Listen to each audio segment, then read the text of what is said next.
चलिए एक सफर पर चलते हैं।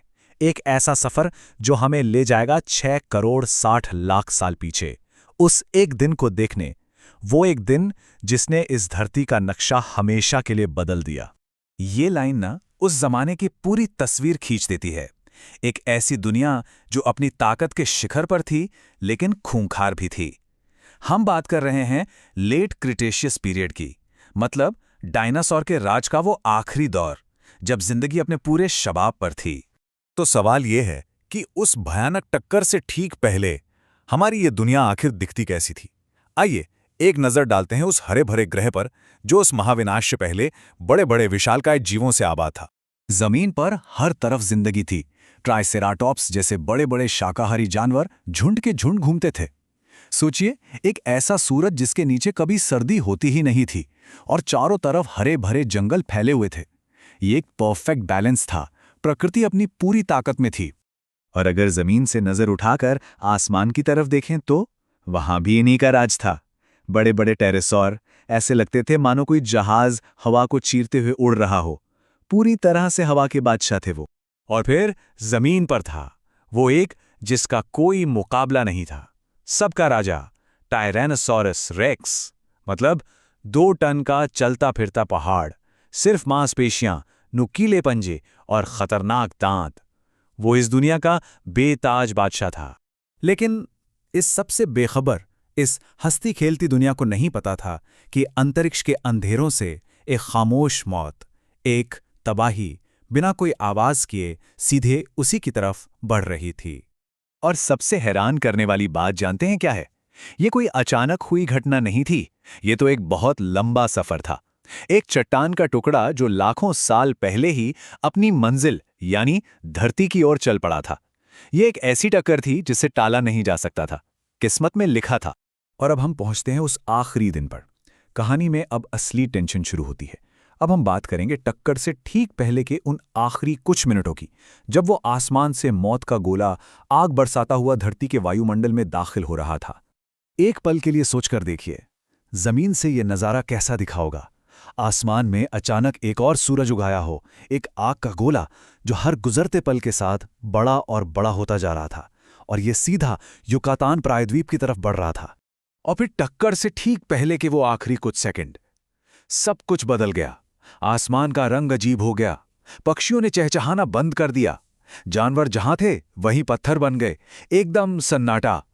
फिर आसमान में एक तेज रोशनी हुई जिसने सूरज को भी ढक लिया, और उसके बाद आई एक ऐसी दहाड़ जो किसी भी आवाज से कहीं ज्यादा थी। और फिर वो पल आ ही गया, टक्कर हो गई।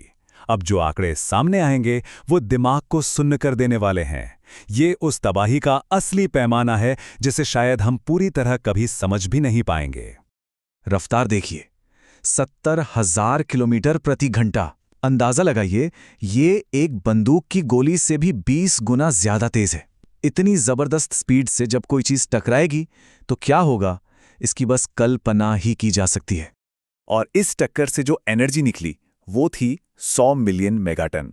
इसे ऐसे समझिए कि इंसानों ने आज तक जितने भी परमाणु बम बनाए हैं उन सबको एक साथ फोड़ दिया जाए तो भी ये टक्कर उससे लाखों करोड़ों गुना ज्यादा ताकतवर थी। ये हमारी सोच से ही बाहर है। 1000 डिग्री सेल्सियस।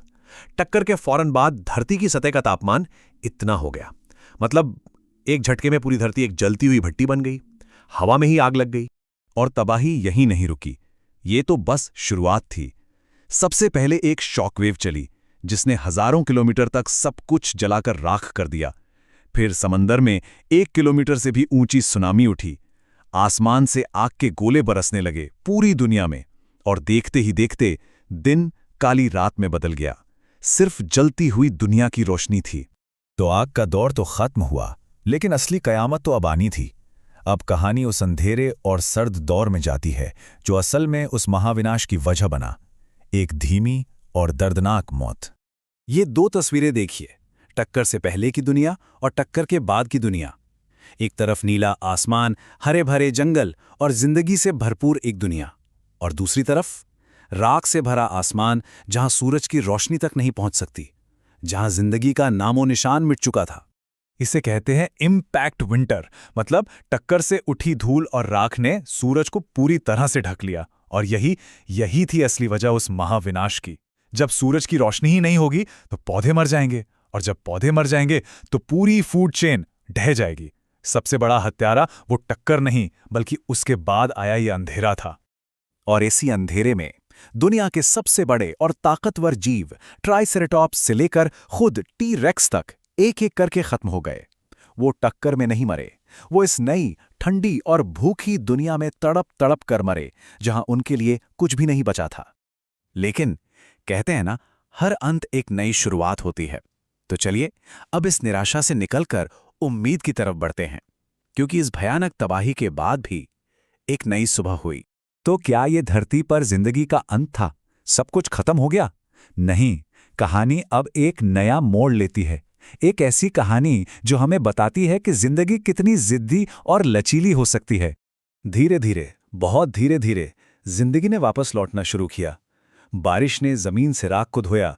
वो बीज जो सालों से जमीन में दबे पड़े थे, उनमें कोंपलें फूटने लगीं। और फिर अंधेरों से अपनी बिलों से बाहर निकले छोटे छोटे जीव, कीड़े मकोड़े और छोटे स्तनधारी। ये एक नए युग की शुरुआत थी, स्तनधारियों के युग की। और यहीं पर इस पूरी कहानी का सबसे बड़ा सबक छिपा है। ये जिंदगी का अंत नहीं था, ये तो हमारी शुरुआत थी। उस दिन अगर डायनासोर खत्म ना हुए होते तो शायद हम इंसान भी कभी ना होते। वो तबाही हमारे वजूद की वजह बनी। एक दुनिया का अंत दूसरी दुनिया की शुरुआत थी।